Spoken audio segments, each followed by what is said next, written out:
Thursday, baby. Cruising to the weekend. Got a heck of a show for you today. Little Friday, I found out today is what it's called. Yeah, I heard Little Friday. Didn't know that until this morning. It's called Little Friday. I did not know that was the thing. Now. Want to give an update. All right, so we know the new EA Sports NCAA football game is coming out. And we're going to do a booster club online dynasty, right? That is audience, as many people as we can fit on there. We're going to try and get in there. But we're also going to do a college football sports media one. Mm-hmm. All right, here's who we got so far. Okay, obviously I'm taking Kent State. Blaine's undecided, but Ohio's off the table. Are you staying undecided? Ohio's off the table. You got to make a decision eventually. Because teams are getting taken. No, that's fine. That's fine. But there might be a little NIL situation in it for me. Well, David's going to take Georgia Southern. Yes. JD PicKell, who we're going to have on today, talk some college football, is going to take Eastern Michigan. All right, he even shouted out Eastern Michigan yesterday. Ypsilanti. Ari Wasserman's going to take UNLV. I love that. Good. Sidelines SEC, we don't know yet. You got to pick a team, bro. Parker Thune, who covers Oklahoma, does a hell of a job. He's taking UTEP. He's going with the Miners. Mine up. Chris Marler, who doesn't have a console, but he said he's going to get one. He's going to take Kennesaw State. I'm kind of in that boat right now. He's going to take Kennesaw State. Pete Nakos from On 3 is going to take Ohio. Trey Wallace from Outkick's going to take South Alabama. And Chris Phillips from SEC Unfiltered, he's on the App State train. Wow. But App State? App State. He's in a league where Georgia Southern's playing. Yeah, no. Well, you got Trey Wallace taking South Alabama too. So. I'm prepping for you right now. Andy Staples said he's going to play, but he wanted Georgia Southern. Andy Staples? I said you could be bought. Let's get Andy on here. And let's we're gonna listen. JD's coming on today, and he's gonna make the announcement. I want to officially make the announcement. But listen. It's invite only, so you're checking for the golden ticket. Yeah. We've spoken with Pate. We spoke with Josh Pate yesterday, which, by the way, we have an absolutely elite college football, like hours worth of college football talk with Josh Pate that we're going to be releasing here shortly. JP's, one of our favorites, obviously. But this online dynasty is going to be for real, like for real. But listen, there's a couple things we need to know. One, how many teams are allowed in a single online dynasty? When we get Matt Brown on here, who's locked in here probably next week, going to ask him to see if he knows. And then cross-platform. That's what I need to know. It's got to be. I'm not becoming an Xbox guy. 2024. I'm not becoming an Xbox. Like, I'm watching robots walk up and down Tokyo. All like, good we got to be able to play each other on all Xbox good games are cross-platform. How many teams did it used to be for the Max? 12. But you can do 32 on Madden in a... Yeah, you just never. That's so many. You'll never see that many because that's so many moving parts. Mm-hmm. No, I want to have. If they let us do 132, I want to fill up, because it's only group of 5, right? So like, it's not like there's going to be 132 teams, but in Division 1, I want to fill up as many group of 5 as possible, and I want to make our super conferences together with everybody, so there's more user games. Well, you could make custom conferences in 2014, which you should be able to now. Well, I would be surprised if they'll let any more than 20 people. Okay, well that's a good start. I wouldn't be pissed with 20 though. 20 be good. That's a lot. I just need y'all to lead the you have to get everywhere. The thing about to even move a week in an online dynasty, you have to get everybody in that dynasty ready. Look, if you don't play, you're getting called out on the show. Like, if you're over here not playing, I'll put you on Front Street. This is serious. All right? This is serious stuff.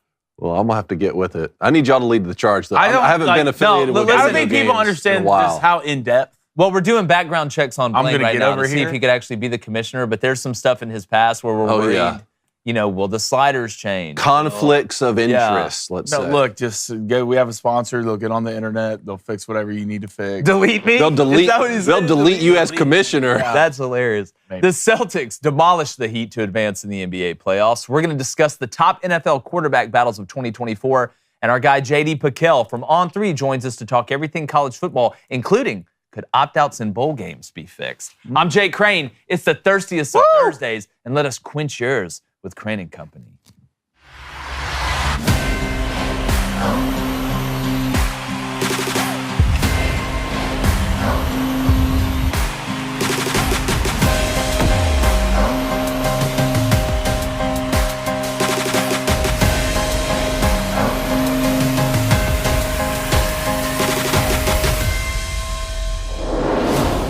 The NFL draft is over, and now the talk will shift to which rookie fantasy player is going to be the biggest steal. and which quarterback battles are going to be the most intriguing heading into the 2024 season. Now, there's some very interesting quarterback battles out there, like Denver's three-headed race, or will J.J. McCarthy overtake Sam Darnold in Minnesota? But the most fascinating one, in my opinion, is in Pittsburgh, because it's a battle between old and young, a contrast of styles somewhat. Now, on one hand, Russell Wilson is past his prime, but he may still have something left to offer, while Justin Fields has more potential than a politician's kid. Now, both of their games are different, as I mentioned, and each brings a unique skill set, and they're both getting a fresh start.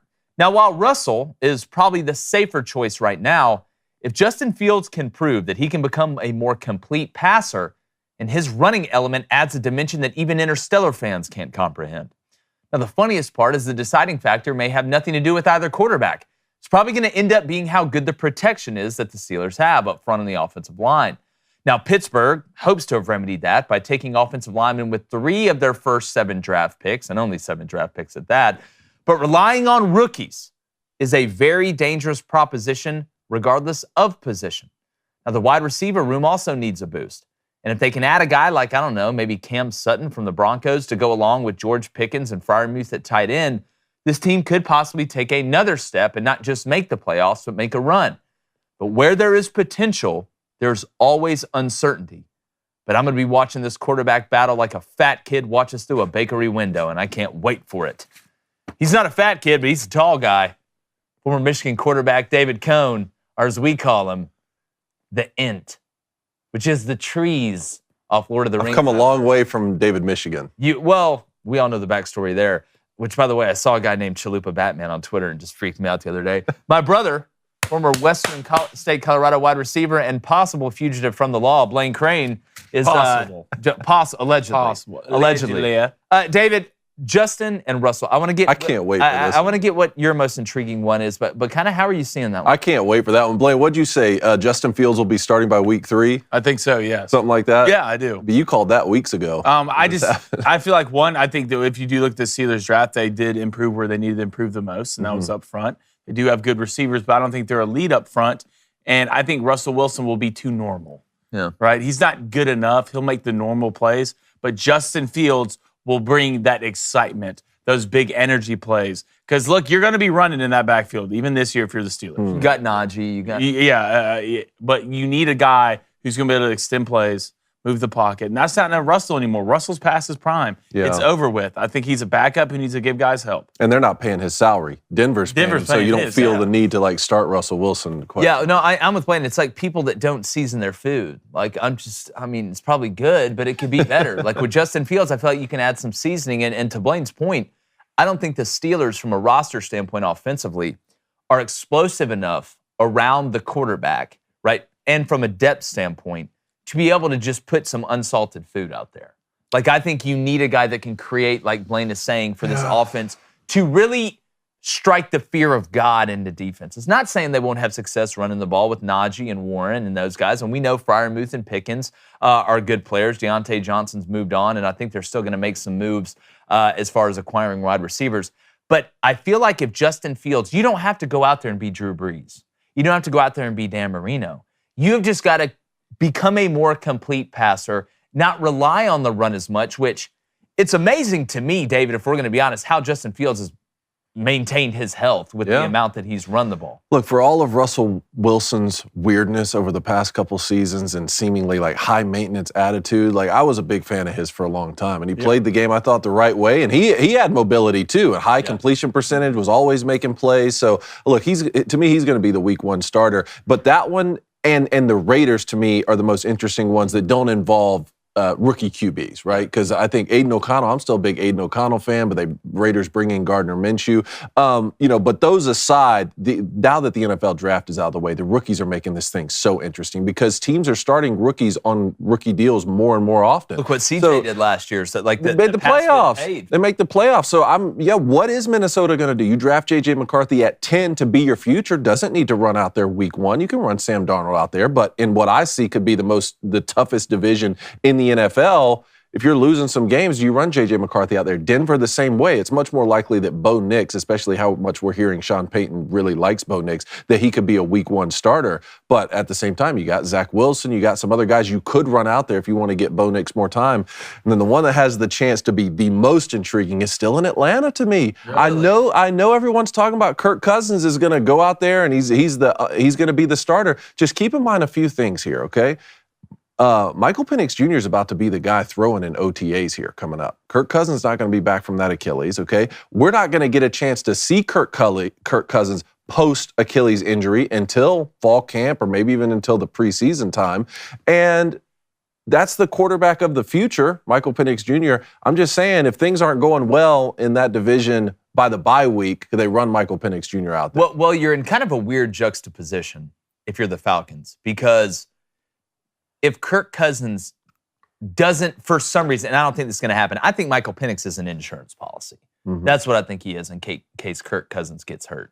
That's when you pay a guy that much, you pay a guy $100 million basically guaranteed. Just like we see in the minors, the guy you drafted the highest, he may be having a similar year to some guy you drafted lower than him, but they're going to move him up because you drafted him earlier. Yes. If Michael Penix does somehow end up becoming the guy, I think it would be more of a, see, we told you it was a good pick at number 8, right? He ended up blossoming into exactly what we thought he did, so please don't fire me, Arthur Blank. I just have a really hard time, and again, we don't know, we'll see, believing that you paid Kirk Cousins $100 million to not be the starter. And it's not like Kirk's got to prove it in OTAs.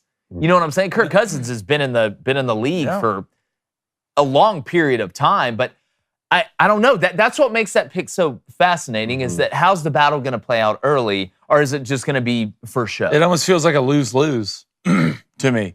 Yeah, I mean, if you're the Falcons, if Michael Penix does beat out Kirk Cousins, you're paying a guy to sit the bench, $100 million to sit the bench. Yeah.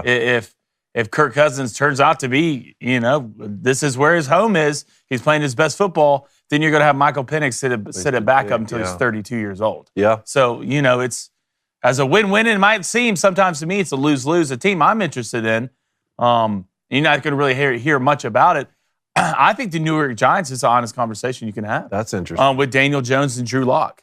We've seen Drew come in Seattle with Geno Smith, come in and make plays. Drew Lock is an athletic quarterback. You go out in Missouri, has an absolute cannon for an arm, is good enough to talk about being a starter in the NFL. And Daniel Jones, this is his last year to prove it.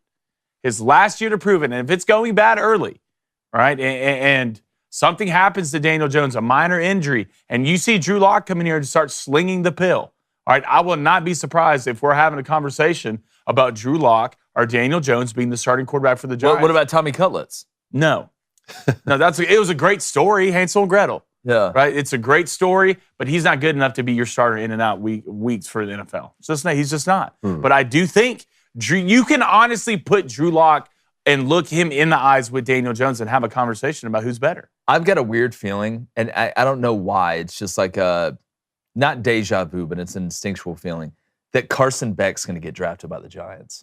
So that's interesting. I was wondering, do you feel like the Giants are already, because they didn't take a quarterback this past season or this past week, which was fascinating to me. It feels like they're already looking ahead to one of the top quarterbacks next year, but to get one of those guys, you have to have a bottom 5 season. That or you got to trade up. And I don't want to look too far down the road. I know it's 2025, but I don't know. Just sometimes you just look at a quarterback in college and you're like, God, this just, for some reason, it just makes sense. I can't really explain it. But it's going to be fascinating with the class that we have coming out next year. But, dude, there's quarterback battles. I mean, you've got placeholders, right? Guys that are placeholders. You've got true training camp battles. And then, obviously, you've got guys that are cemented in their starting role. And you're hoping some of these older guys, whether it be Aaron Rodgers, whether it be, Kirk Cousins, can stay healthy. It's going to be fun to watch, though. Any chance that Spencer Rattler pushes Derek Carr in New Orleans? I don't think he pushes them.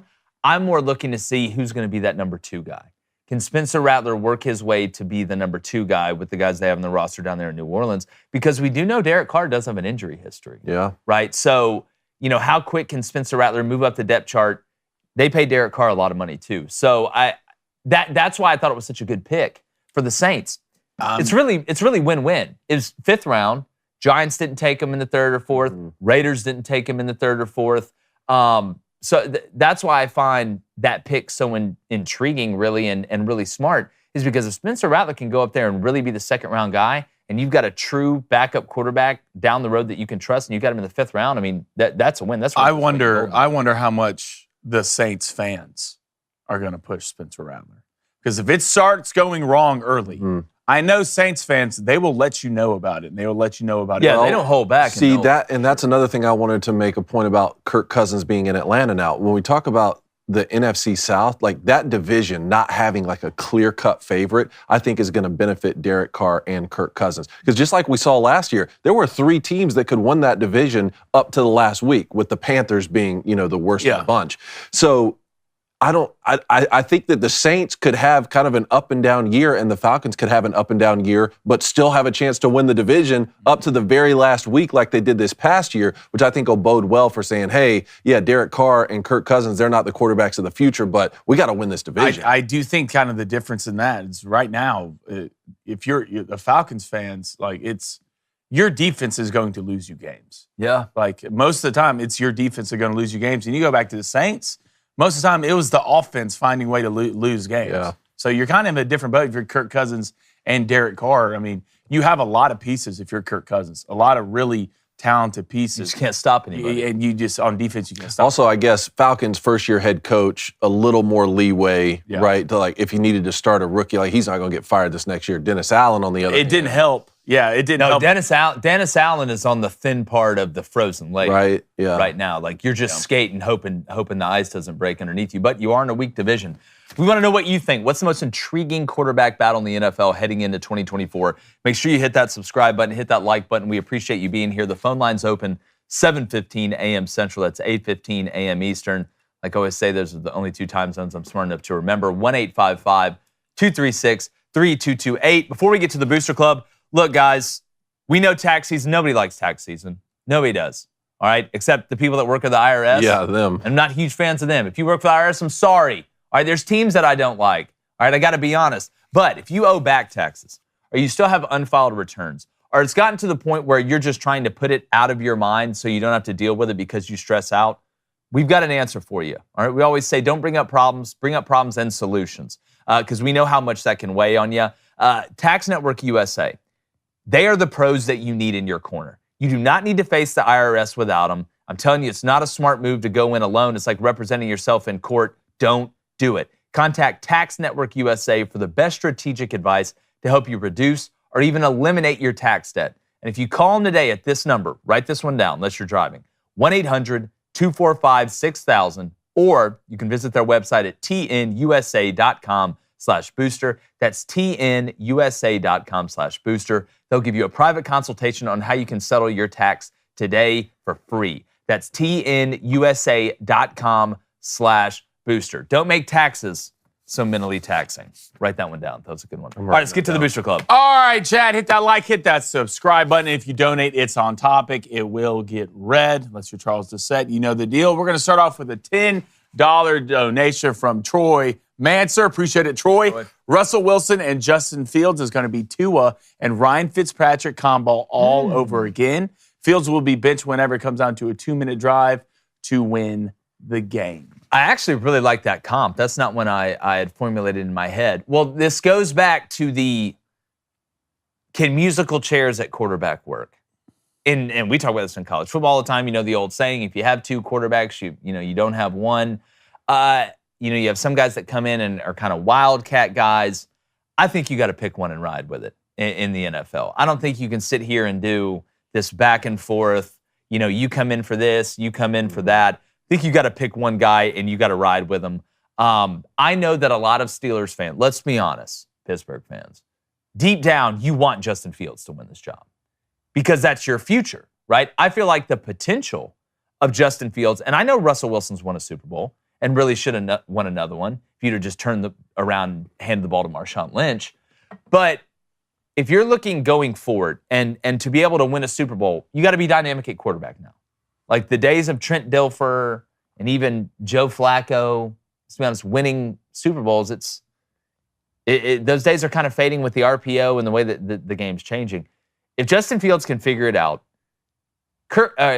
Russell Wilson to me is a is a cruise missile, right? He's a cruise missile. Go in there and blow it up. Justin Fields is an atomic bomb if he figures it out. That's how talented Justin Fields is. Now, look, if ifs and buts were candy and nuts, we'd all have a Merry Christmas. Somebody's got to do it. But, David, I don't like the 2-quarterback system in the NFL. It just doesn't work. No, well, when has it worked? Yeah. Like, when has it worked to be that's your champion that you look at and say a 2-platoon system? And it gets really interesting when you start talking about different skill sets, because that's the only way logically that I could see it working, right? You bring in a guy who has a different skill set. I keep going back to that 2006 Florida team, right, where Chris Leak was the bona fide starter of that team, but Tim Tebow added a nice flair as a freshman, right? You saw it a little bit with Michigan a couple years ago when Cade McNamara was the starting quarterback and J.J. McCarthy would come in just for running plays. But then again, you're tipping your hand so much when you do that you better have a bulldozer like Tim Tebow who's going to get those 3 yards in a very specific sort of wildcat package. In the NFL, you're right. And in the NFL, it's just like, where have you seen it work, you know? I mean,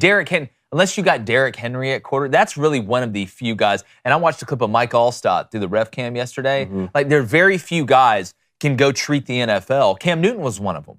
Like, that could treat the NFL like Tim Tebow treated college. Okay, so to that point, if it's just like a wildcat-specific package like that and you have a running back like a Derrick Henry, I mean, I know there's only one Derrick Henry, but even if you have another power back, which every team has, and Najee's a power back, but Najee, sure, then you would just run him out there with your starting quarterback so you don't tip your personnel hand to the defense early. You just line your quarterback up wide out, snap the ball direct to your tailback. Yeah, and I want to make a point, too.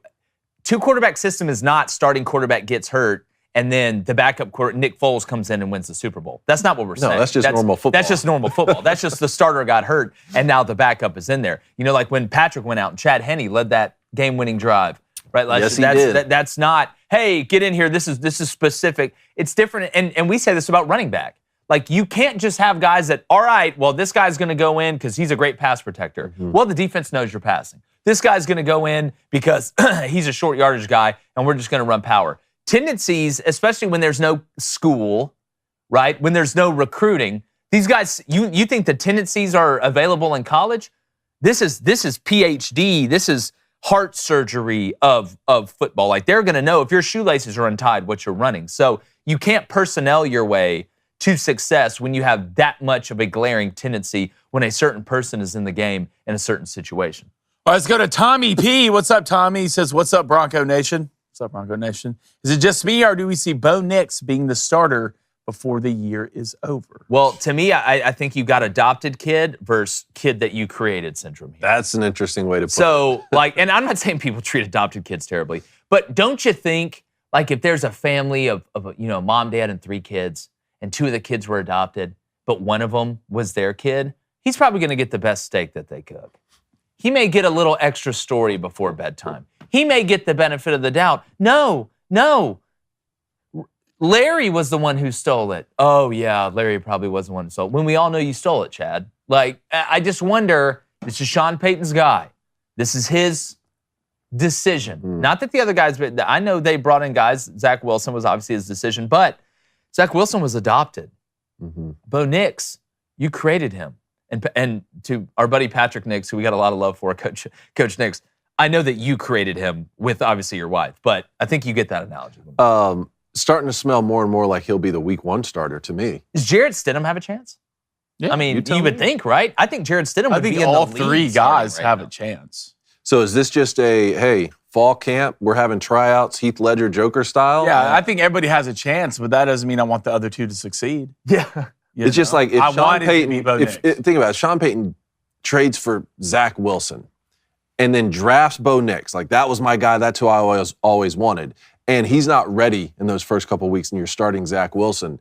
Is there a part of him that's like, it feels like a bad look? I mean, I know that's too quick. You know that's too quick to, like, judge a guy. Normally, they'd have a year or 2 to sit behind someone. But when it's Zach Wilson, who was sort of the joke of the NFL last year in a lot of ways that he played, is that a bad look? Well, maybe he's playing 4D chess. Maybe he wants to put Zach Wilson out there to look so bad that when he puts Bo Nix in there, Bo Nix just looks way better as a rookie. Maybe if you're Zach Wilson, underthinking. If you're Zach Wilson, you don't want to start. You want to play the savior role. You're Zach Wilson. You want to play the savior role. Come out of the treehouse. Come out, and if Bo Nix comes out and looks bad, Jared comes out, looks bad.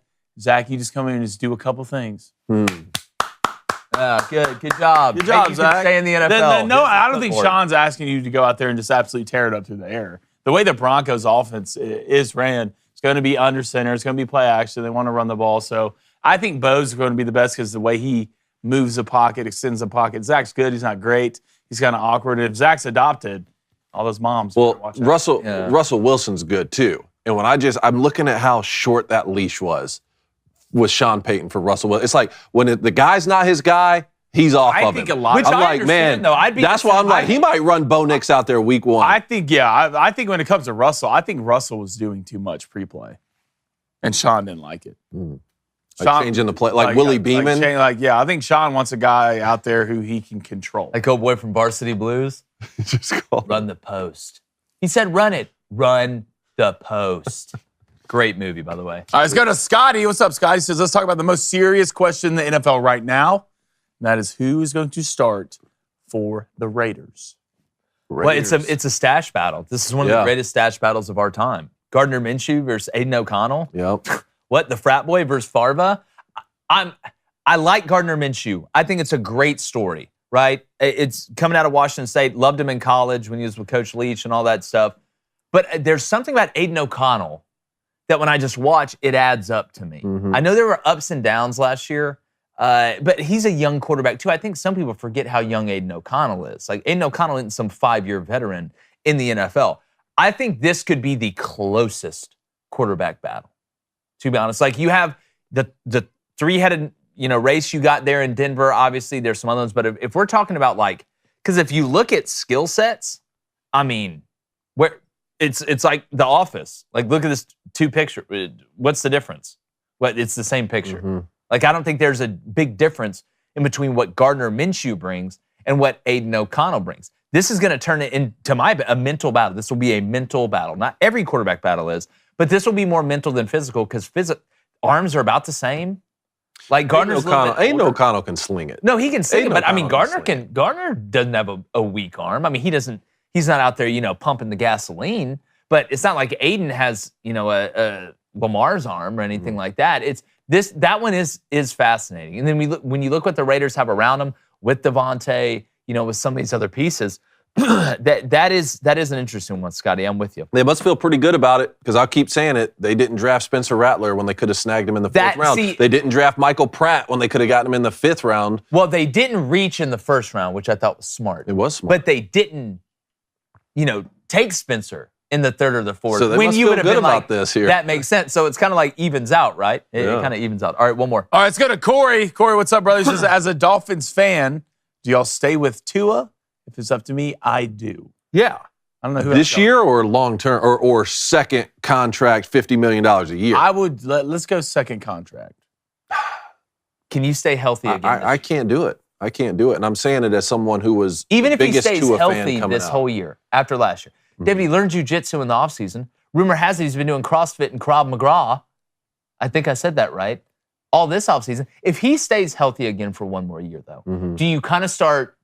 Because I'll give a guy a chance to bounce back. Sure. You know what I'm saying? Like, sure. is it only the injury that would keep you from re-signing to it? That's a big part of it. So if he stayed healthy for 2 years in a row, that would be, that would be awesome. And I say this as someone who I think Tua is the best slant route thrower I've ever seen at the college level. Tanking for Tua was a real thing when he was coming out. Ended up going 5, right, because of the injuries in college as well.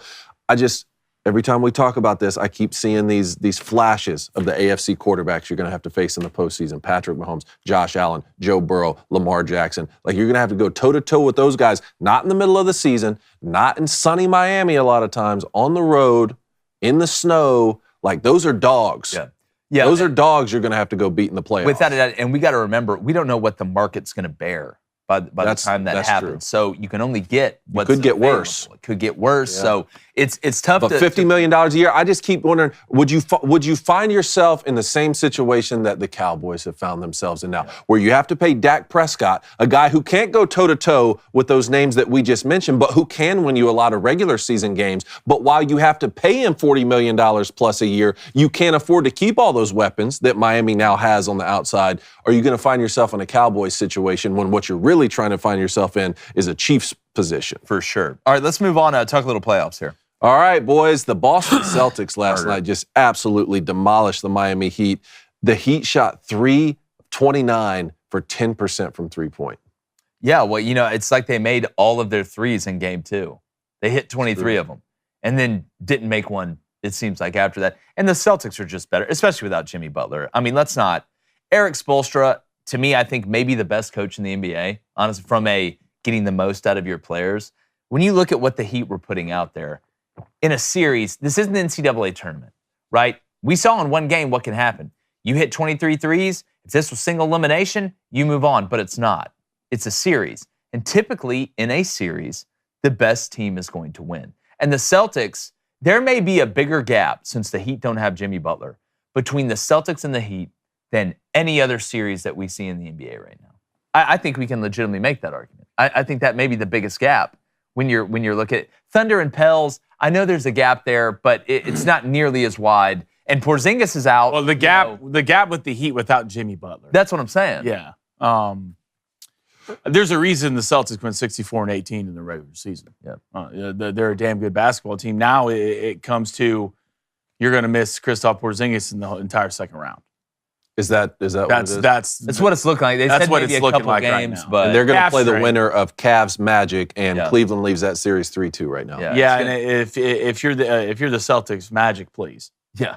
Please be the Magic. Cavs is the type of team that can get hot really quick. They're the type of team that runs. They got Spider. Yeah, that's the runs. A bunch of group of guys who I don't really think they know where they are. They're just out there playing basketball. Yeah. Well, it's going to make for an interesting Mother's Day. And if you are looking for the perfect Mother's Day gift that will make the women in your life feel pampered and appreciated, take the easy win. Guys, listen to me. Take this easy win. Our friends at Genucel, yes, they have you covered. Like hash browns at Waffle House, baby. And they're offering an extra 25% off in honor of their 25th anniversary. 25 years, all right? 25 years. This makes, it's already going to make the Mother's Day sale their biggest ever. I can go ahead and tell you. If you haven't tried Genucel, a great place to start is with their most popular package. It features their Gen 90 serum, which instantly results in visibly erasing the wrinkles around your eyes, forehead, crow's feet, and laugh lines. Again, this is a perfect Mother's Day gift, you guys. They got their top-selling under-eye bags and puffiness serum, as well as their jawline treatment for a more contoured and defined jawline. And this isn't just for women, all right? It's for men and women. Yeah. They're so confident in their product, they guarantee you'll see results in less than 12 hours. Not 12 weeks, not 12 days, all right? Not 12 hours, all right? Or you'll get your money back. So celebrate the special women in your life by visiting Genucel.com/booster for an additional 25% off the already amazing Mother's Day sale. And right now, if you order, you'll you'll also get a Genucel free spa box with 2 bonus gifts and free shipping. All right, but don't wait; the sale won't last long, and they have limited inventory available. That's GENUCEL.com/booster. Genucel.com/booster, because you've got skin in the game. Got rid of those puffy bags. All right, let's keep talking playoffs here. All right, Dallas Mavericks beat the Clippers yesterday, 123-93. Luka had 35 and 10 assists. Look, Luka's playing with a sprained ankle pretty much, and he's sick. Kyrie only scored 14 last night. But if you're the Clippers, your stars weren't stars. Yep. And I know Kawhi's out. You had nobody score over 15 points. Can't happen. Can't happen in a series that's 2-2 at home where you have to have it. And it's not like the Mavs are some elite team on defense. We've seen them go up and down on defense. Sometimes they play good, sometimes they play bad. But it seemed like going into halftime, that last 5-minute stretch going into halftime, the Mavericks pulled up, went up double digits and really didn't look back. So I'm just, James Harden was like 1 for 7 shooting, 7 points, something like that. That's what he does. Like it's, he'll score 50 the next game. It's just, again, speaking about up and down and inconsistent. But Paul George only with 15. I think Norman Powell had 14 coming off the bench. But it just, I don't know. I think the Mavs are going to squeak this one out. I just think they're going to squeak it out, especially since, the Clippers, you lost the game at home, you had to win. Now you got to go back to Dallas. Mavs got this one? I mean, you would think so. I mean, if you ever had a chance to win a game, I think when Kyrie Irving scores 14 points, damn it, this is your chance.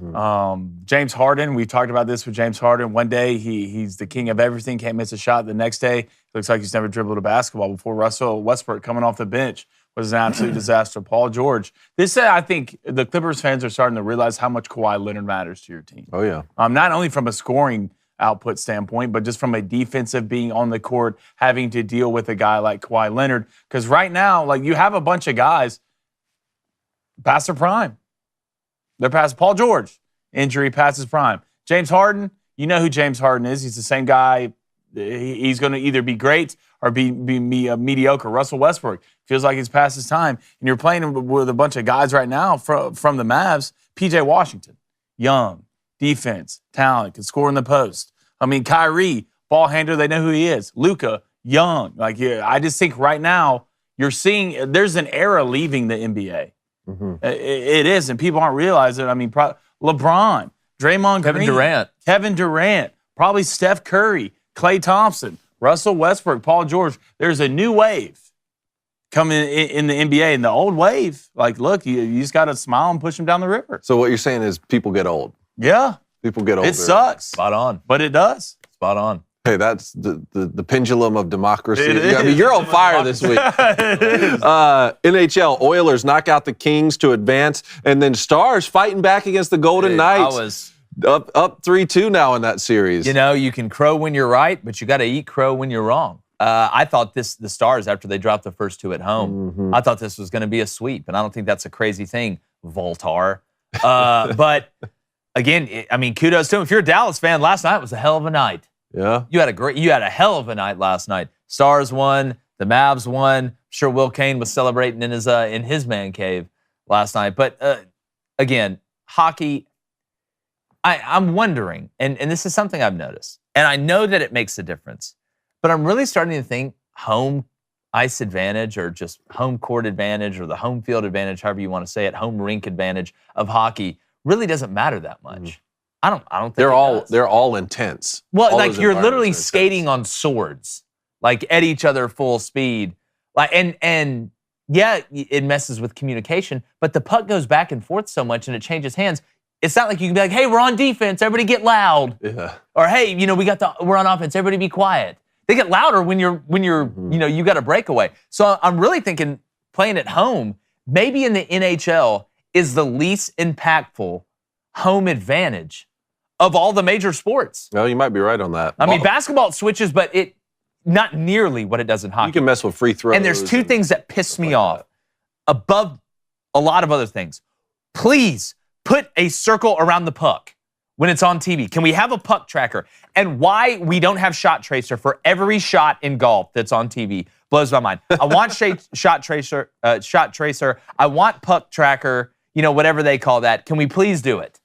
Boston heads to Toronto tonight. That's game 6 in that series, so the Bruins lead 3-2. That's going to be an interesting one. They're hoping your theory holds water. Toronto trying to force a game 7, right? Still the series on the road. Yeah, Toronto trying to force a game 7. A couple other things here. We had the fastest throw in Major League Baseball history. Dude, you were showing me this. Can we bring this clip up? This was nuts. Ellie De La Cruz. Let's go and play this. He threw the ball 107 miles per hour to first. Look at that. I'm going to tell y'all something. When you throw it so hard that a major league first baseman can't catch it, because it wasn't like this was an awful throw. It was a little bit up. They said it's the fastest throw in Major League Baseball history. So StatCast clocked this at 106.9, which would be the fastest throw in Major League Baseball history. I want you to think about this. He just had exit velocity like from a bat come out of his arm. You want to talk about deep? Is he the most athletic guy in Major League Baseball? Like, think about it. He runs incredibly fast. He may be able to get around the bases. I wonder what his it was like 14 seconds the other day. Yeah, he got around the bases in 14 seconds. I wonder what Billy Hamilton's was. How fast Billy Hamilton was. This guy was put to... You want to talk about maybe the robots are really here already and they're just seeing if they can integrate them in society without us knowing? Not even the aliens, but robots. To throw a ball 107 miles per hour from shortstop to first base, I don't care if it's on the grass, is nuts. I'm catching that, though, by the way. I mean, just think about that, but all the time, right? All the time. People breaking throw records every day. This is your steroids argument? In baseball. I'm saying, see how excited we got about it? Look how excited you got about it. Stoked. Just I'm like, because he's a normal human doing it. He is? Are you sure? Well, you know, okay, he's not normal. He's a human. He got when he got to the dugout after that. 100%. I'm just saying. All right? And I do think there's an honest conversation about him being the most athletic. God, Mookie Betts is really good. Yeah, well, a lot of guys are really good. All right, let's move on here. Chris Sims. Play this soundbite for us from Chris Sims. Y'all always make fun of me, and you take what I say out of context. Whoa. Like, my guy talking about the goalie. This is not taken out of context.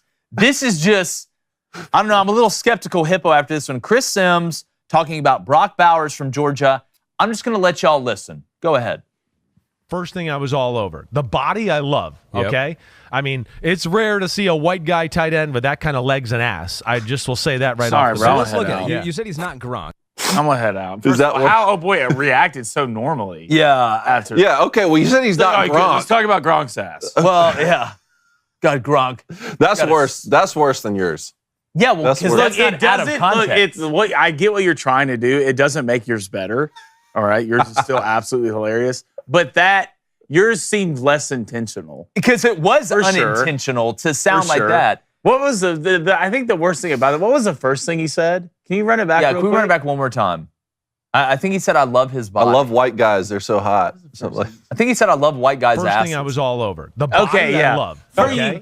I mean, it's rare to see a white guy tight end with that kind of legs and ass. First thing I'm all over, Brock Bowers' body. Yes. All right? Yeah. Like that.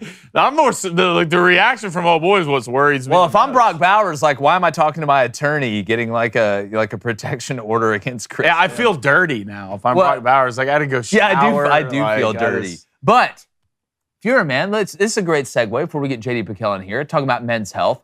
Most of the products they're trash, let's be honest. All right? They're either too woke, they're too bro, or they're made for your grandfather. What you need is the new Emerson multivitamin from Responsible Man for responsible men. Responsible Men's a new company from the Daily Wire Ventures dedicated to bringing you the best high-quality men's health products. Your modern diet is often deficient in key vitamins and minerals, leaving you weakened and diminished and unable to reach your full potential. Sounds a little bit like Justin Fields to me.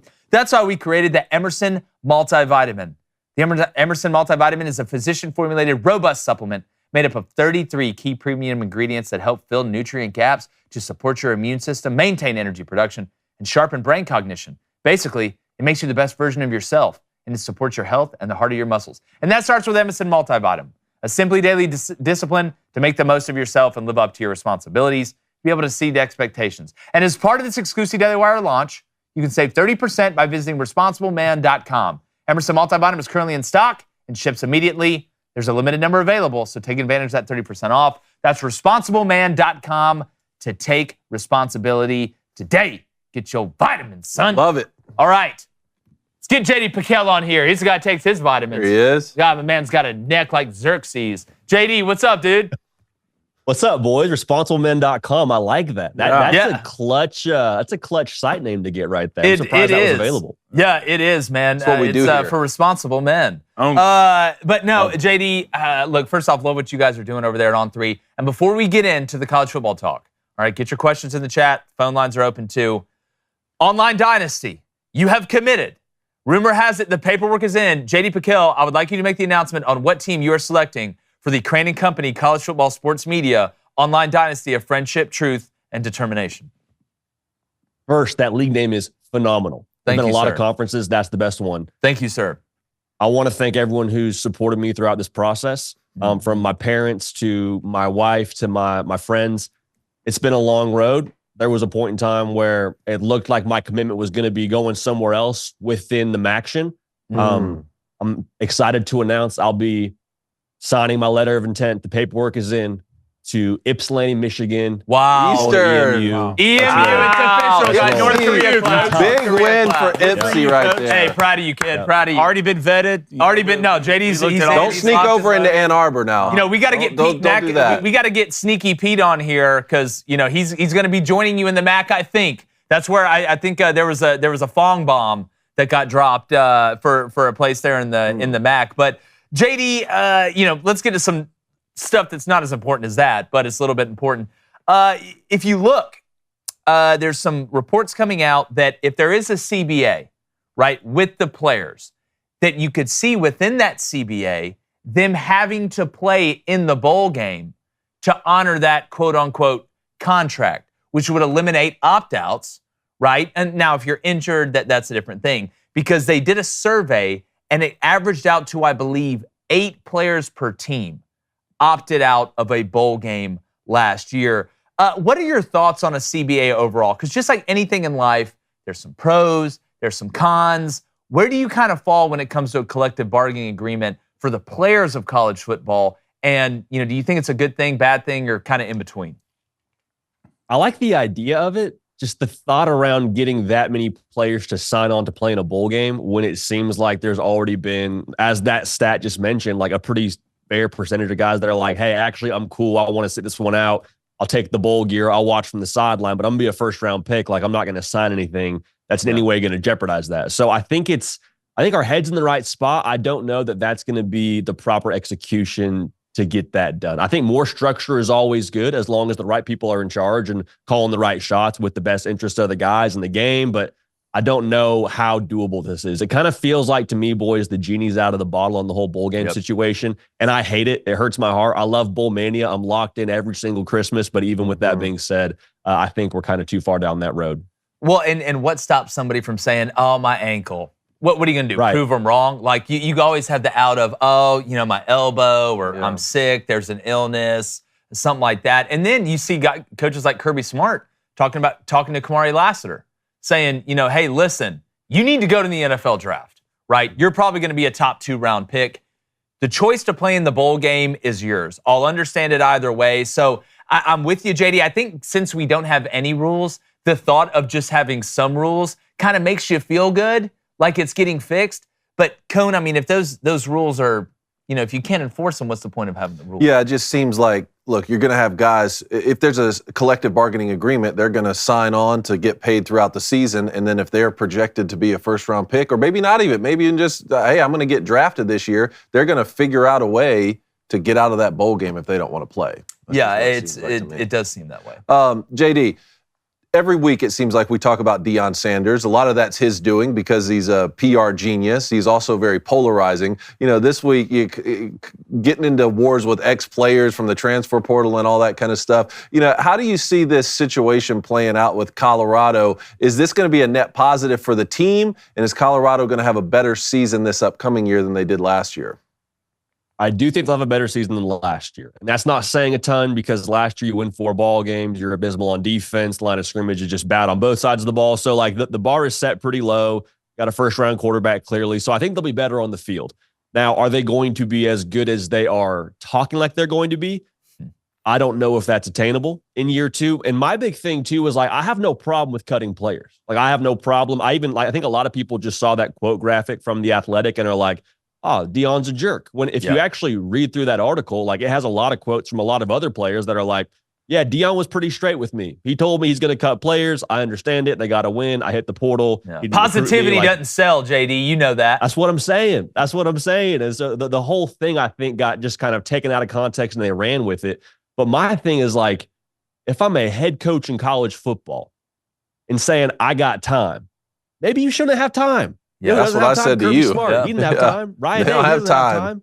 Nick Saban never had time. Yeah. So it's like, hey, maybe we should follow suit a little bit. I'm all for Deion Sanders doing his own thing, and that's what's made him Deion Sanders. And, he's kind of blazed his own trail. But, like, to some degree, let's follow a blueprint. Let's do in-home visits. Let's not tweet at 18 to 22-year-olds. Like, let's just kind of go about our business.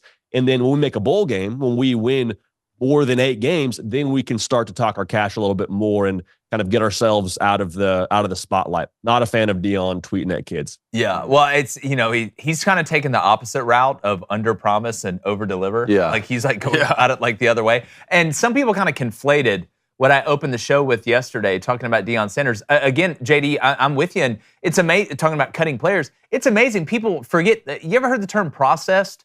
Remember when guys used to get gray shirted or blue shirted, and then they would get cut? with no transfer portal freedom, people tend to forget about that a lot. It happens at a lot of places. Now, there's not cameras in the room and the coach saying, here's your Louis, or I'm bringing my luggage with me. Yeah. You don't see that, but it does happen. Guys get told, listen, your best interest, this happens in high school. You may need to go to a smaller high school to be able to play, right? It's in your best interest. And if you don't leave, then I'm with Dion. I don't blame him for doing that. But conflating that with tweeting at an 18 to 20-year-old, person, which, again, if you're tweeting the right things, I don't have a problem with it. That, to me, was just immature. Those are two different things. So I wanted to make sure I kind of, split the beam there. It's funny. He says he doesn't have time, but then he gets on Twitter and has time. Yeah, so it says he has time. Yeah, it says he has time. So it's kind of JD. Hold on, I want you to expound on just one point there because you said Colorado has a first-round quarterback. Clearly, now we just watched Spencer Rattler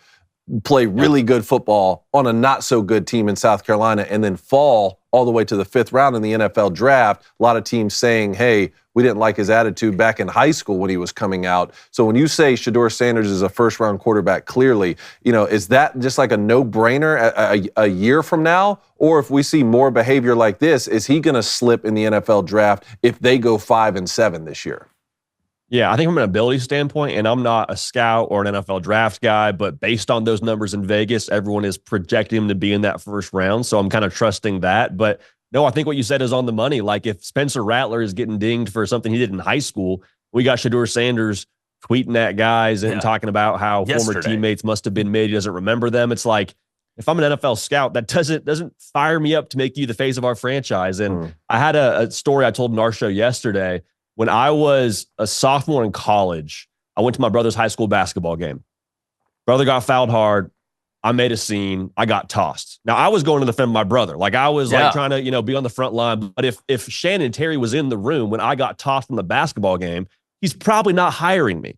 So, like, when I see Shedeur Sanders going to defend his dad on Twitter, like, that's all well and good. I get where he's coming from. That's your dad. That's your guy. But, like, at the same time, man, like, you have NFL GMs watching everything you're doing. Like, help Shedeur Sanders a year from now. It's not worth a tweet to drop 10 spots in the draft or whatever it's going to end up being. So I have to believe that with as much homework as we see these teams do year in and year out, like Shedeur Sanders is going to have some questions to answer about opening for Lil Wayne, all the stuff that he likes to do off the field that aren't bad things, but it's just like, hey, you got so many things going on off the field. How into football are you? Would be my first question when it comes to all the extracurriculars. Well, number one, it's just like you said, it's a bad business decision. That's what it boils down to. It's just a bad business decision. And number two, I think we've got to understand the market that just got drafted, and then what we're going to have next year at the quarterback position. While there's some good players, it's not nearly as deep. So will you fall as far with a quarterback class that is not as deep going into the next year as you did this year, where 6 quarterbacks were taken with the first 12 picks? We always talk about the market is what the market bears. But as far as on the field stuff, JD, I want to move just for a second, Blaine, I know you got something for him, to the Big 12 a little bit here. I am very, very bullish on Utah right now. And again, I say this every show. We don't make predictions until the end of fall camp. I need to know who's where. I need to know who's hurt and who wins what job. Who got a DUI, whatever, who got arrested, whatever.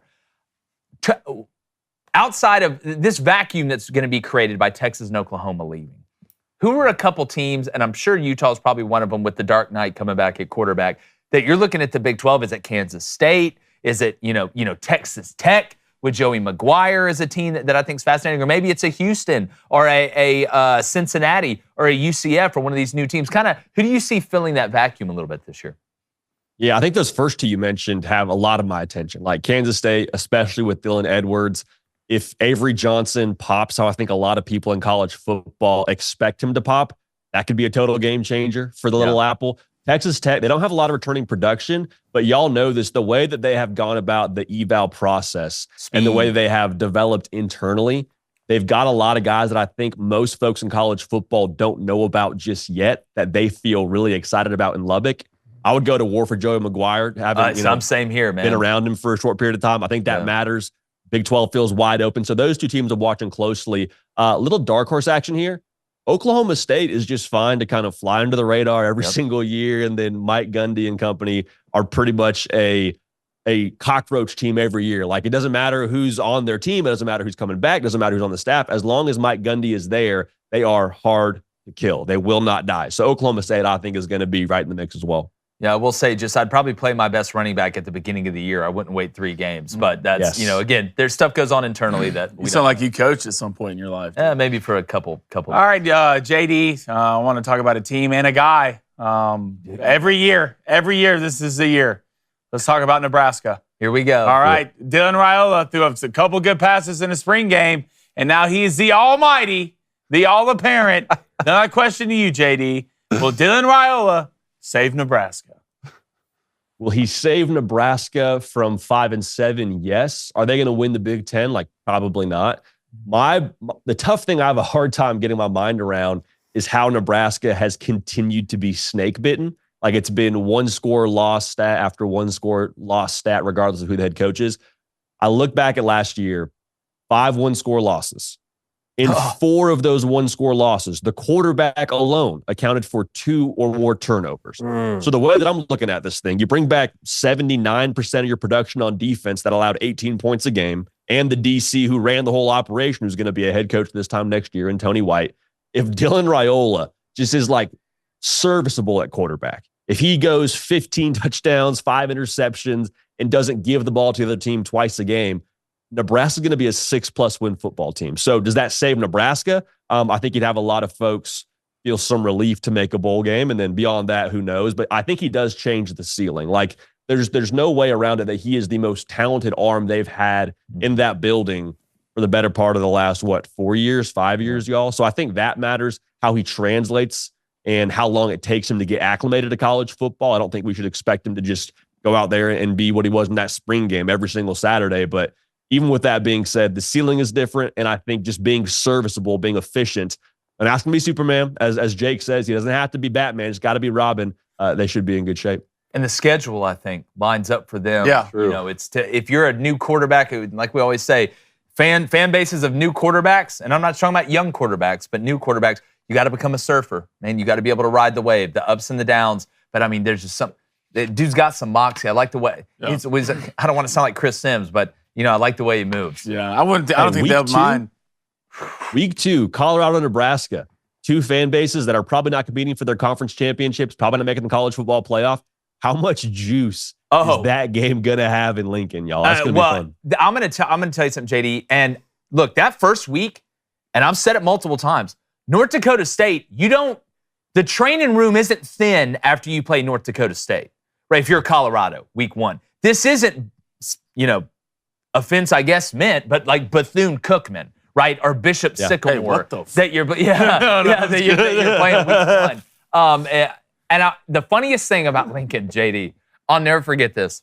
When I was coaching South Alabama, we flew out there to play them.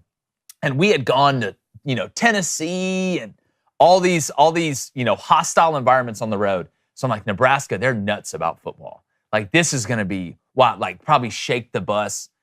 They may be the smartest fans ever because it's reverse psychology, right? We got off the bus and they're like, hey guys, welcome to Lincoln, like in Nebraska stuff.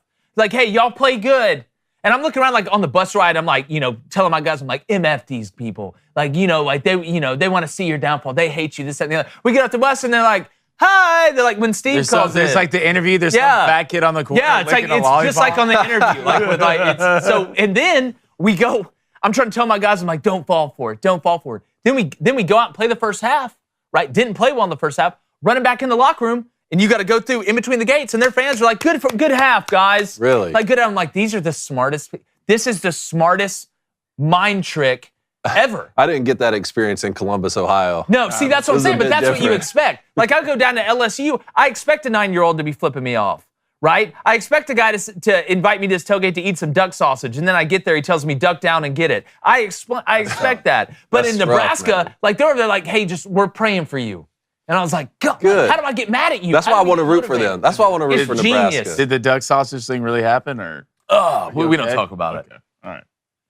But that is a lot happened there, Jay. Smart, very smart. Only one I've ever seen do it. Only one I've ever seen do it. All right, let's go to HB with the $5 donations for you, JD. Says, do you think bonuses/NIL incentives could be arranged for players to participate in bowl games? Also, don't forget, David Cohn is a criminal. What did I do? David, you know what you did. Who was that? Humping Badger? Yeah, I was Humping Badger. One, that is a wild username. Two, it feels like if money is the problem with this whole thing, right? Guys are worried about making money in the NFL and what it could jeopardize there. You would think money could be the solution. My concern is like that better be a big NIL incentive if I'm risking playing in the NFL and whatever that would entail. So I like the idea. I think revenue sharing with the whole TV structure, like there might be a little bit more zeros to that check you could write to get them to play in the bowl game. But I like the idea. I just don't know the execution, how that would work out. Well, you know what they say, mo money, mo problems. Yeah, this is what Biggie said. Bring on the problems. You were nicer to Humping Badger than you needed to be or should have been, so that's very nice of you. Yeah, you hooked him up to jumper cables and almost electrocuted him to death, David. JD, it's always great when you're on here, brother. Congrats on the success, what you guys got going on over there at On3. Love watching you guys continue to grow. Tell everybody where they can find your stuff. And look, man, we're going to blink twice. It's going to be September. Hey, it's about here. We're going to be at the Omni in Dallas here before we know it. But yeah, I mean, it's going to be awesome. If you want to listen on podcast, you type in The Hard Count with JD PicKell, podcast, Apple, Spotify, whatever you want to do, we're on there. And then we are live on the On3 YouTube channel 3 times a week. So after y'all wrap up here, come check us out over there at 11 a.m. Eastern. Maybe called The Hard Count, but it's easy to find. JD, appreciate you, buddy. Always great as usual. Congrats, Eastern Michigan. You've got your guy. Can't wait to see you on a Saturday at 2:30 on the sticks, JD. All right, JD PicKell, one of our favorites. Always great stuff there. He's again, a up-and-comer. Really excited to be able to get him on. But speaking about getting on, the phone lines, David, they're open. They are full. Let's get to Caleb in Philadelphia. Caleb, talk to us. Hey, how you doing, guys? Caleb, what's up, buddy? What's up, Caleb? Yeah, I'm in a car, but I promise I'm not driving. I'm on a road trip with my family to Kentucky. Look, you live your best life, Caleb. You're safer no matter this what. is like Planet Fitness used to be. It's a judgment-free zone. Yeah. I missed your NFL stream a couple of days ago, and I haven't been watching you guys, but I was going to ask you about the Eagles draft. I heard they found a center to replace Jason Kelce, but I know you can't replace Kelce. So you know that guy's a legend. So I want to know your thoughts on that. Well, I think Cone brought up a great point when we were talking about Howie Roseman. Like all this other stuff that's going, he has a plan. Everybody has a plan, but it seems like Howie just sticks to what he wants to do, regardless of a lot of the other stuff that's going on, or he doesn't fall for the ornament on the tree. They went back to the well a lot with Alabama and Georgia, but that makes sense of what I thought they had. It may have seemed like a boring draft for the Eagles, but you got Cooper DeJean in the second round. Yeah. You got Quinyon Mitchell, who I think is the best corner in the draft, right? Who we saw at the Senior Bowl from Toledo. And I'm going to tell you something about Quinyon, too. Quinyon could have gone to Nick Saban even said this. They tried to get Quinyon Mitchell to leave Toledo to go to Alabama. Toledo to go to Alabama. Speaking about NCAA football, you'd have left to take that job if you started a dynasty with Toledo and Bama wanted you. And he said no. I think you're getting a hell of a loyal person, which that bleeds into the culture that I think Philadelphia's created in that locker room. But as far as up front, I do think they answered some questions. Howie Roseman is so strategic throughout the entire year and does a great job of taking the best player available, but that also fits their needs. We talked about the Eagles secondary all last year being the problem, and they get 2 essentially first-round corners in the first 2 rounds. And then talking about the offensive line, you'll get Trevor Keegan from Michigan, who was an integral part of the back-to-back Joe Moore Award-winning offensive line at Michigan. And you got another offensive guard, I think, from NC State. So, look, I love everything the Philadelphia Eagles are doing. Obviously, you took Cooper DeJean. A lot of people saying he's a Jackie Robinson in the NFL. It's an honest conversation. Are a lot of people saying that? A lot of people talking about it. And I really, to be honest with you, I loved what y'all did. Y'all had a couple sneaky picks in there that I think Aniyah Smith from Texas A&M I think he's going to have a good special NFL teams career. Returner. Will Shipley from Clemson, right? A do-it-all Mr. Clemson if you watched him in college. So I like what y'all did from top to bottom. I thought you traded well, too, when it comes to picks. And Shipley doesn't need to come in and be the guy, right? Like, just be a nice piece off what Saquon Barkley's going to bring. Yeah. Yeah, good stuff. One last thing. If the Sixers lose in the playoffs, there won't be... So, Caleb, if they lose what? If the Sixers lose in the playoffs, I won't be very happy. No, look, you guys survived. Good God. Bringing it home. Yeah. Hey, I tell you what, Tyrese Maxey's one of the most fun players to watch in the NBA. obviously you got to win Game 6, and then it's going to come down. Game 7 in New York. You think the tickets were expensive for Game 5? Yeah. If that goes to 7 in New York, those tickets may be $1,000 a pop. You see, the NBA came out and said the officiating missed the call on Maxey on that 4-point play. They said it wasn't a foul? No. Yeah. Well, yeah, Mitchell Robinson, I believe, fouled him. When he did you see what I'm talking about? Yeah, I saw it. Caleb, we'll see. Yeah, I mean, who is it going to be outside of Maxey and Embiid that steps up for y'all to win this thing? Tobias Harris. It can't just be Joel, and it can't just be Tyrese. Y'all need one more. That's what it's going to come Great call, man. So it was officials missed the Tyrese Maxey travel at the end of regulation. That makes sense. Disgusting. Traveling the NBA. Thanks, Caleb, for calling. Caleb, Appreciate it, man. Great call. All right, let's go to Josh in North Carolina. Pongo alert. Josh, what's up? What do you want? Hey, guys. How's it going? What's up, dude? Hey, Josh. Hey. I have a question for Jake. It's pretty simple. How about that Sleep in the Stars night series? Yeah. You know, I already said I was wrong. All right, but was it that crazy, Josh, to think about? Was it that crazy when the Knights go to Dallas? Are the Stars a 1 seed? Yeah, the Stars. Yeah. The Stars won were 52 the games. number 1 seed. So I showed my girlfriend when Jake said it last week. I think it was Thursday. I clipped it and I showed my girlfriend, and she was like, "Yeah, he's gonna regret that take." And I was like, "I agree." And here we are. We all have those. I remember I picked Oregon to beat Georgia in an opener, and they got beat by 50. Oh boy, that's pretty egregious too. I was talking to my girlfriend about this hockey take Jake has about putting in the biggest goalie, and we did some research, and it's just not possible to put the biggest goalie in the NFL. And the reason it's not possible is because I don't think you realize how wide these nets are, Jake. I don't think you've ever seen Honey Boo Boo. That's what I think. I don't think you realize how wide they are. Honey Boo Boo. You would need somebody to be 6 feet wide. Yep. And also, even if they are 6 feet wide, if you manage to find this freak of nature, they would also need to have the fat go down their legs to where they could, slide out and cover the entire net. And the reason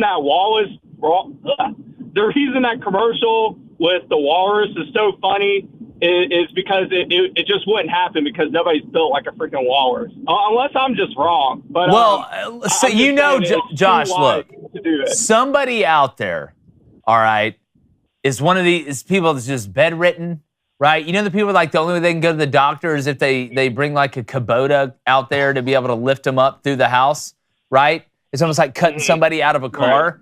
Right. There's got to be somebody out there, all right, that can get. I'm not saying you have to fill the whole goal up, but maybe there's just tiny slivers, and you just lift your hands up there. You still get some pads, right? I think, you still got pads too. I know, but that's the problem. There's still going to inevitably be gaps to where they could shoot, and it's just not possible. Until John Brinkus. I don't think there's skates big enough to fit somebody's cankles like that. I mean, you'd have. We can make skates. They make shoes big enough for Zach Edey. They can find skates big enough. Let's not take the easy way out. Let's teach good goalie play. No, it's good goalie play being huge. Exactly. Yeah. Why not? Look, I think the answer is humongous conjoined twins.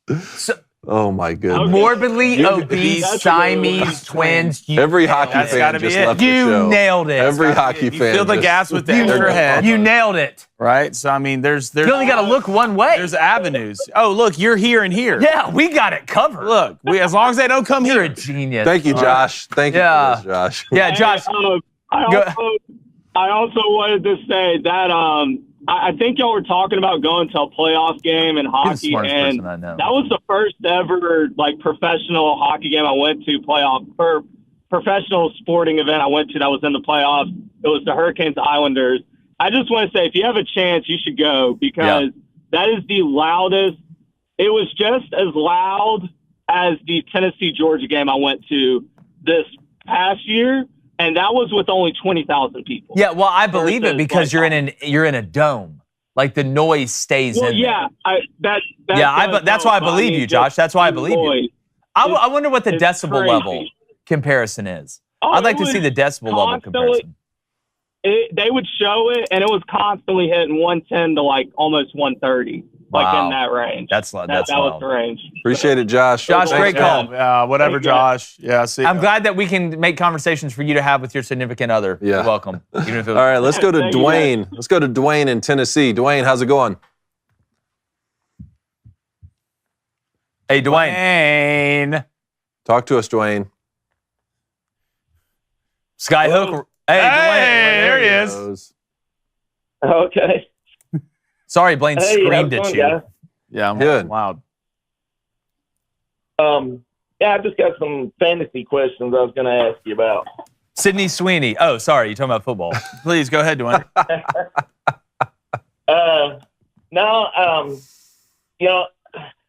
I always try to, start now picking my team or whatever and trying to think about who I want to get. I try to stay away from running backs, committee running backs and stuff. And yeah, I'm just wondering on your take on the backs that got drafted. To what teams are we not going to see a committee? You know what I'm saying? I mean, I don't like drafting a guy on my team that's going to have to split carries with other backs. So what backs should I be looking at? Well, here's the problem, Dwayne. I feel like that's part of the league now. Like, he's talking the guys who got drafted this year. You look at the way, I'll give you a great example. Look at the way the Falcons treated Bijan last year, right? They gave him touches, but they kind of knew they weren't going to win the Super Bowl, so they didn't overload him. As far as new running, I would go to kind of the running backs that have been in the league that are going to get a certain amount of touches that are the most complete backs. Like you look at Blake Corum, right? Like going to the Rams. I think he's going to get touches, but they have Kyron too. So like that's going to be somewhat of a committee. I think we're in an age now where, the running back position is being devalued financially. That was the biggest hoopla that we saw. You're going to have two backs that you give touches to. But, if I'm looking at somebody that I think is going to get the most carries, right, or the most action, I would say Najee Harris to me for the Steelers. But then you look at what Jaylen Warren did, and he was a really good back for him last year and got a decent amount of touches. I mean, yeah, it depends on what we're talking about here. If we're talking about new running backs coming in the league, the first running back was drafted in the second round, like 40th pick. There's not going to be a guy out there who's going to get all the carries for new running backs. The best bet you have probably is Trey Benson. I would think from Florida State, if you're going to take a guy. I think right now for a sneaky running back steal to something to have in your bag for late, probably Jalen Wright to the Dolphins. Because you see Devin A-Chain have injury problems. Raheem Mostert have injury problems. So I think he'll end up getting some touches. But you can't go wrong with the top-tier running backs early. And a lot of it depends on where you're going to pick in your draft. You know, the Nick Chubbs, the Saquon Barkleys of the world. So our backs devalued for sure. But there's nothing like, as a fantasy owner, right, having two guys that you know are going to be your backs, barring injury, are going to be your backs for the entire season. So I do think there are a couple picks you could take in Trey Benson, probably Marshawn Lloyd, who went to the Packers. But a clear-cut guy this year coming out of the draft, there's not going to be one. Yeah, I agree with that, Dwayne. Yeah. Well, yeah, that was last year. I had number one pick, and we play a 13-week season, and then 14 and 15 is playoffs, and 16 and 17 is the championship. The guy I picked number one was sitting on my bench because it was Derrick Henry. I had Derrick Henry on my bench for the championship because they wasn't using him. They used the Spears kid, and they weren't using Henry. I picked up Kyrene on waivers. So, I mean, I won it last year, but I just hate the whole – it never fails. I always pick wrong. Well, I'll pick the guy that carries it between the 20s, and then the other guy gets the goal line Well, Dwayne, I will say you got a high-class problem because I'd rather pick wrong with my first pick and win the fantasy league than pick right and finish third. Imagine, you know what I'm saying? Imagine if you do. Imagine saying right Derrick Henry doesn't get enough red zone carries. Yeah. What a insane look. Sometimes a good bet doesn't hit, man. That doesn't mean it's not a good bet. Yeah. All right, taking Derrick Henry number one it's a good bet. From now on, you'll do Christian McCaffrey, hopefully. But I think you're on the right track. Yeah. Great call, Dwayne. Appreciate it, Dwayne. The best fantasy pick I ever made was 3 years ago. I picked up Cooper Kupp in the 8th round. And that was I bet. And then he balled out. A lot of people are saying that about the Rams receiver now. Yeah, I feel 10 feet tall right now. Yeah. I Appreciate it, picked up Dwayne. Tua last year on waivers, too. Hey, maybe that's your play. Maybe that's your play. But That's Dwayne, a call back. Let us know. That's what I'm just going to start getting them on waivers. Hey, I got do you. it. Hey, let us know who you draft and when y'all draft. Thanks, man. All right, let's go to Brian in Boston. Brian, what's up, man? What's going on, guys? Welcome to the Boston Bruins experience. If you watched that Game 5 nonsense the other night. Well, it's just like who's going to blow it first. It's like going back and forth. It really is. It's horrible. They came out and they're up 3-1 at home, and they got 2 shots on goal in the first period. Set a record for lowest amount of shots in a period all season. First period, right out of the gate. And they were fortunate enough to come out of the period tied 1-1. Yeah. And they still blew it. Well, at least the Celtics just absolutely beat Miami to death. Yeah, I guess we got that going for us. But, I'm ride or die with the hockey team. So this one's got me rattled tonight. So Game 6, who you got, man? Game 6, I don't know how you can pick the Bruins at all. I mean, I'm going to be pulling for it, obviously, but this is like... I need to change mine then. Yeah. They've been going great. They went away from the goalie rotation 3 games into it. Well, they listen to your boy. They've stuck with Swayman. But now it's like they're probably going to play him Game 6 on the road, and watch, this will be the one time he has like a crap game. He's been playing lights out this series so far, too. And it's just... I don't know if Austin Matthews is going to play tonight, but they avoided him last game, and now you're back in the Leafs Stadium. Now, I know what you were saying earlier, Jake, about the home ice advantage thing, and I agree that I don't think the crowd factors in so much, but it's one of those things still where at the beginning of the playoffs, I was telling you guys about like the last change thing being at home, and the Leafs are owning the Bruins on the faceoff dot. So John Tavares is at 61% win rate for his faceoffs, and Domi's at 85% for the Leafs. Boston Bruins top 2 centers, Coyle and Zacha. Coyle's 35%, Zacha's 23%. So they're getting smoked on the faceoff dot. So the first goal that Toronto scored Game 5, it was after an icing, so the Bruins couldn't change their line. Toronto comes out, Tavares wins the faceoff, they score off of that. So it's like it's those little details where Toronto's at home now, and they're going to be matching up these guys against the Bruins' weak face-off men. Yeah. Well, and again, I don't want people to think that I'm saying there isn't an advantage, right? It's one thing to sleep in your own bed, number one, right? But it just seems like with from a crowd standpoint, which you brought up, that the effect of the crowd is just loud. Like, it's just loud for both teams. We had somebody in chat, and Brian, tell me what you think about this, said, it's Nastro fam, I believe, said, when it comes to home ice advantage, is a little bit beyond the crowd. He says last change is a big factor. Well, yeah, it's like batting last. And also knowing how the boards are in your arena plays a big factor.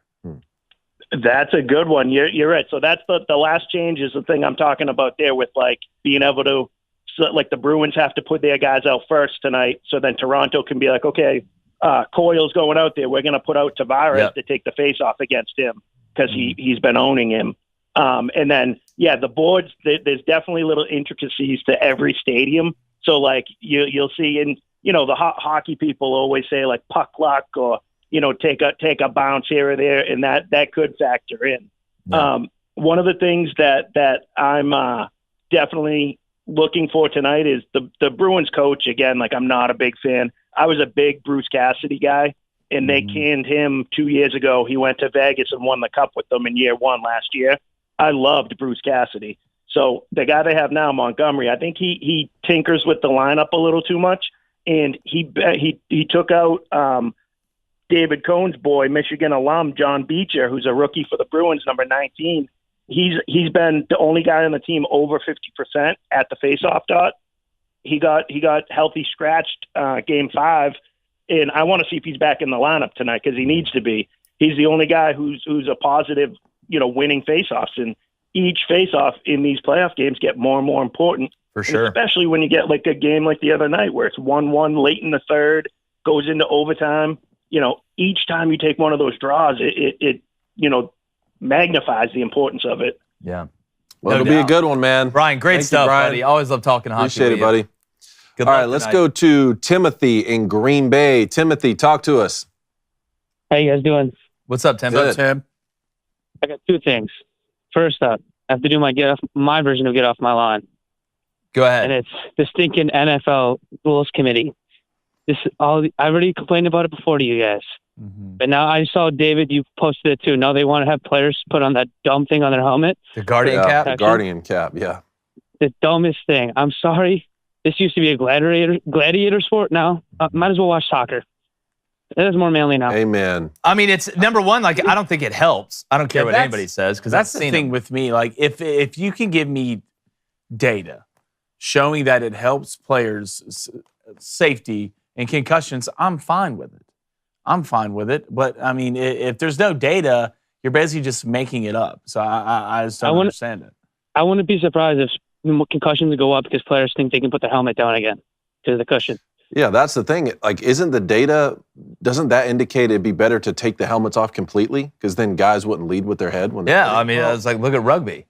That defeats the purpose of football. No, I agree with that. I'm not saying I want them to do that, but if we're sitting here, there's inherent risk, right? You know what you sign up for. If you don't want to get killed by a bull, don't be a matador. If you don't want to get concussions, don't play football. But you can get concussions walking down the stairs. You can get concussions skateboarding. You can get concussions riding in an elevator. Right now, there's obviously more of a chance when you play football, but it's like just, and I'm saying this, close your kids' ears for a second, but this is, to me, a Guardian cap is like poking holes in a condom and then putting it on. You're really just wearing it to say you're wearing it. Yep. I don't know. It's the best way for me to explain it. There you go, Timothy. You take that to the bank. That's exactly right. You go tell everybody you know that analogy, Timothy, and see the way they look at you. Thanks for calling in, buddy. Appreciate All right, buddy. it. Thanks. All right, let's go to Will. Are you still? Who we got? You got one more thing, Tim? What's up? I think he's gone. All right, let's go to Will in New Jersey. Will, what's up? Hey, man. How you guys doing? Good. Will. I'm a little fired up this morning. Coney, you brought it up before. That was missed calls in the Knicks game. Pretty egregious. If we could all collectively, pull our heads out of Howie Roseman's ass, because we know the Eagles, no matter who they draft, they're still going to blow it in the playoffs. Now, not only did they blow that call on the Maxey 3, but then in overtime, when the Knicks were only down 2, they called Josh Hart out of bounds. They ended up reviewing it the next day, which does nothing for anyone. Yeah. And they realized he wasn't actually out of bounds. Who knows what happens then? The Knicks, they're only down 2. They could tie the game. I don't know. I'm just a little fired up this morning, boys. And Jake, a little friendly advice from a married man: stop bringing up Sidney Sweeney. He's going to kick your ass. And Will is on one I never today, said it boys. was my fantasy. I just said fantasy. See, I can dance my way out of it. Tell him, Will. I can All dance right. my way out of it, Will. I appreciate the advice, though. You explain that to Reed. That to Reed. Oh, yeah. God, I hope she's at work right now. Oh, dude, does she know? Oh, no. So Knicks, man, are they going to win this series or what? You're damn right they are, Coney. They're going to get over this. I know Tim Donaghy's up there. He probably bet the over on that game, so he had to screw it up for everybody. I'll tell you what, we're not even going to wait for Game 5. We're going to win it in this dump that's 15 minutes away from me. We're going to win it in 6 and move on and knock out whoever we play in the next round. Who cares? We're going to knock them out. We're going. Are you going? Are you going to this game? Oh, you're damn right I'm going. I love it. Will's fired. All right, Will, you got to call back in tomorrow because I got to hear about this experience. Yes, all right? please. I'll be there. On a Friday, on a Flaming Dragon Friday. All right, we only got one more caller on the line, so let's go ahead and get to him. Michael in Texas, talk to us, man. It's Little Friday today. Little Friday. Get excited. Little Friday. Yes, indeed. Good morning, boys. What's up? I'm going to try and keep it brief. Just a few things. First, I don't know if you guys talked about it yet. Have you all seen what Dusty May has been doing with Michigan basketball? Dude, it's impressive. He's got 2 7-footers. It's impressive. Oh, yeah. So on a scale 1 to 10, how excited should I be for next season? I would say 7. Can I tell you 10? Can I say 10? Let's get fired up here. We won 8 games last year, man. And you're not going to punch. Dusty May ain't going to double that. Yeah, Dusty May isn't going to punch a coach. I tell you what, Trey Donaldson, the Auburn transfer, I think he's going to end up being a pretty good player, man. I think he can go strap up and play defense for y'all, too. You see R.J. Davis coming back to North Carolina? Yeah, do you see John L. Davis is going to Arkansas with Calipari, the FAU guard? I was going to ask you about the Auburn transfer since I know you guys know Auburn pretty well, how he is. But yeah, so one more thing. Online Dynasty, college football this coming year is for Booster Club. You also have getting that figured out right now, or what? Yeah, so we're trying to find out. We're going to do one, obviously. Yeah, I mean, if we have to do a raffle or something like that, if you can only have 12 teams, then we'll have to figure it out. But what I'm hoping is to find out, 1, how many teams can actually be in an online dynasty, right? And we're going to get a Booster Club one that's not just media members, sports media members. And then 2, can you cross-platform play? You're going to be able to cross. You feel good about that? There's no shot in hell.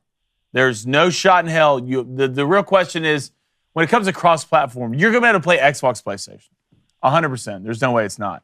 Will it be Xbox, PC? PlayStation.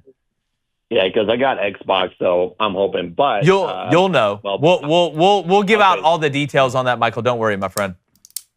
Okay, all right, good. Because if I do get a spot, I do have 2 schools I'm already down to right now. Who? Okay. And either Western Michigan or Eastern Michigan. It's gonna. I don't know which one I'm gonna take, unless one has already been taken. I know JD said he's committing to Eastern, but I know that's with the media's league. So I don't know if high school's been taking it for Booster Club, but I'm down to those 2 right now. When it comes to the Booster Club dynasty, okay, I don't think that has to be a group of 5 thing. No, I think that can be. We'll let us get together. Let us put our minds together. We're going to come up with details. Okay. We'll have more rules than actual We'll be like the guy from Holes. Yeah. Right. I can fix that. I can fix that. If it's Power 5 included too, then y'all know where I'm going then. Yeah, it's in your name, right? Don't jump the gun just yet. David knows who I'm at. Yeah, I think he's going to go in with the boys in blue. Boys in blue. Yeah. Michael from Texas is defending champs, man. Yeah. Hey, can y'all hear me in this thing right now? Michael, appreciate it, man. Appreciate it, Mike. Thanks Great so much. call, dude. Have a good one. All right, hey, I'm wearing the Stormtrooper mask. I'm gonna start. What's your brother doing? David, I forgot to write your bets. What's your brother doing back there, man? I think it's broken. Can y'all hear me? Barely. Probably they can't hear you.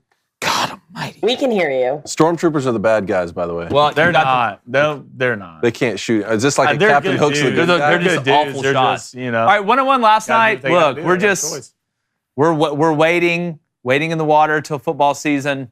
Tonight, I'm going home teams in hockey. All right, give me the Preds, which we all know they're going to lose. Moneyline -130. That's a dirty -130 if you're keeping track at home. Then the Maple Leafs -112 at home against the Bruins. Wow, that would mean Maple Leafs. That would mean 2 Game 7s. All right. Well, look, I'm going to defy everything that Brian just said there. I'm going with the Bruins. I'm going with the Bruins -108, and then Nats, Rangers, Nerfy -125. All right. 1-1 yesterday. I love that. I'm going to be on the same boat with you. Let's go Nat Rangers, but you're going to come down to my town, and I got it at -113, so you also have it there. Really? Yes, sir. Then I'm going Giants, Red Sox, Nerfy -113 as well. Started 2-0 yesterday. Let's You started 2-0 yesterday? No. There's no time to wait when it comes to winning. Both of these bets are going to hit today. What is Ace got, David? What does he got? He said something Ace about money. He said something about taking the Bucks +8 -110, and then Knicks money line +130. The Preds play tomorrow. I'm losing my mind. Here's what. Give me.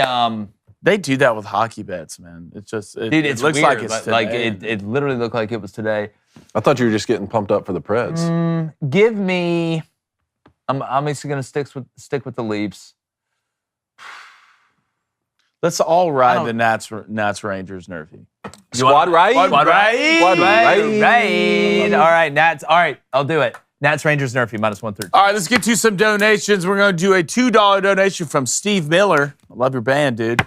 So David, trans woman on the University of Michigan water polo team. Really? That's where we're at now. It said something was swimming around there.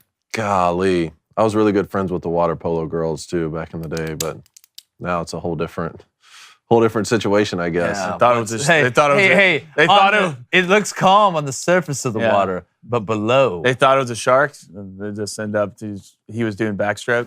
God, now I got to look this up. Let's go to Sasha with the $2 donation. It's Lil Friday. Does that make Blaine a Lil Flamer? I like that. Sasha, that was good. That was good. Not as good as Salt Lake Barbecue, though. Let's go to a $20 donation. Sasha, that hurt my feelings. Let's go to a $20 donation from Sammy Caldwell, big two-piece. Thanks, buddy. Says, why all the hate against soccer? Is it an American thing? Well, I told you guys, I could fix the problem at the border and our World Cup soccer problem in an hour and a half. In an hour and a half. If y'all just let me do it. You don't need Jurgen Klinsmann.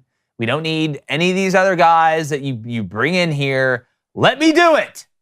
That's all I'm asking, and I'm not asking for a lot. All right, let's go to a $5 donation from Old War Skull 88. Says Crane & Co. and Josh Pate.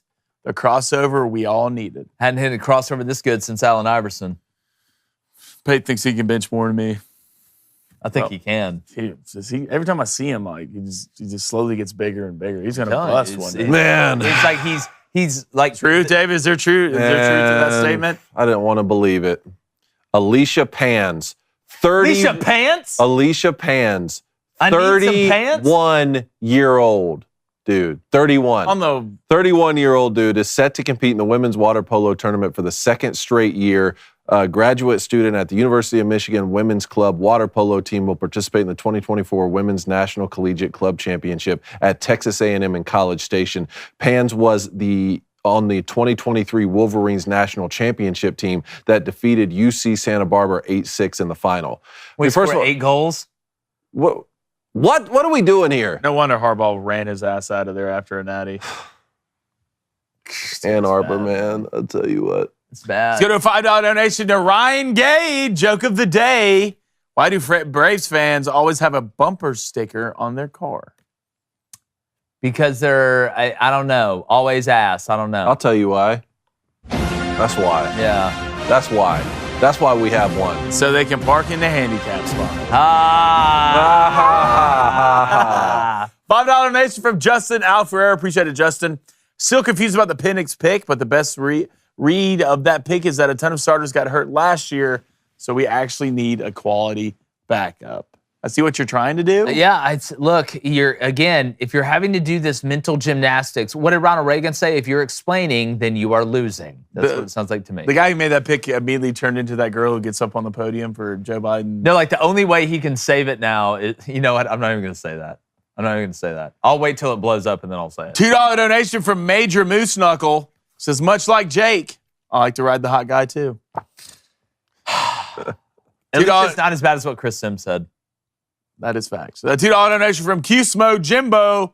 Keep an eye out for Daniel Jones versus Drew Lock. Yep, that's what you said. I'm telling you, man, where there's smoke, there's usually fire. Let's go to a $2 donation from Heartbroken Hog. The Booster Dynasty will need an X group and a schedule. Yeah, look, it's going to be the whole kit and caboodle. $5 donation, the last one of the day. Steve's Trading Card Frenzy. Steve, we're working on getting those headshots. Yep. Send in, brother. Poll. Well. All right. Who will start for the Pittsburgh Steelers? Russell Wilson. Game 1? Russ. Game 1. Russell Wilson or Justin Fields? Russ? Russ, 70%. I'm going to say Russ, 69%. Russell Wilson, 53%. Tight. I'm telling you, man, I think it's going to be close. I think they're right. We appreciate you guys. Shout out to our sponsors, Tax Network USA, Genucel. Go check out the Emerson multivitamin for men's health. Be a responsible man. Makes you a great man. JD PicKell for coming on. Congrats again on committing to Eastern Michigan. We're excited for you, buddy. This online dynasty is going to be absolutely elite. Actually, all of them are. We appreciate you guys. Got a great show for you tomorrow. Tim Brando's going to join us. Timmer! Won a Pro-Am. Did he really? Played in. Yeah. Won Timmy it? B. Yeah, won it with his team. So Timmy B is going to be on here. Get your calls in. We're going to go from Little Friday to Big Friday. And like Little Friday show, we're going. There you go, kid. Gone. That was just poetic. That looked easy.